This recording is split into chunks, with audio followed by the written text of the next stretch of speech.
কাল বান্টি আমাকে স্যারের হাতে মার খাইয়েছে, আজকে আমি ওকে মজা দেখাবো। তাড়াতাড়ি করে ওর সিটের মধ্যে আঠা লাগিয়ে দেই, এবার হবে মজা। Good morning sir. Good morning বাচ্চারা, বসো।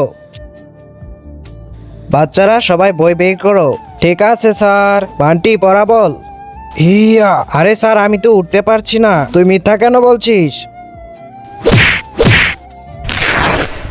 আরে স্যার আমার প্যান্ট তো ছিঁড়ে গেল।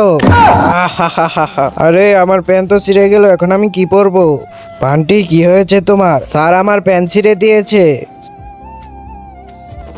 এই নাও জাদুর মাইক, এটা দিয়ে তুমি যা বলবে তাই হবে। বন্ধুরা, তারপর বান্টি জাদুর মাইক দিয়ে কি করলো সেটি দেখলে তো তুমিও হাসবে। তো চলো সেটি দেখার আগে তোমাদেরকে একটি ম্যাজিক শিখিয়ে দেই। প্রথমে ভিডিওতে লাইক করবে, তারপর চ্যানেলটাকে সাবস্ক্রাইব করবে, তারপর রিমিক্সে গিয়ে ইউজ দিস সাউন্ডে ক্লিক করো আর দেখো ম্যাজিক। তো দেরি না করে তুমিও করে ফেলো। জাদুর মাইক বুবলির হাত নিয়ে স্যারকে থাপ্পড় মারো। আরে এটা কি হচ্ছে? আমার হাত আমাকে কোথায় নিয়ে যাচ্ছে? বুবলি, তোর এত বড় সাহস!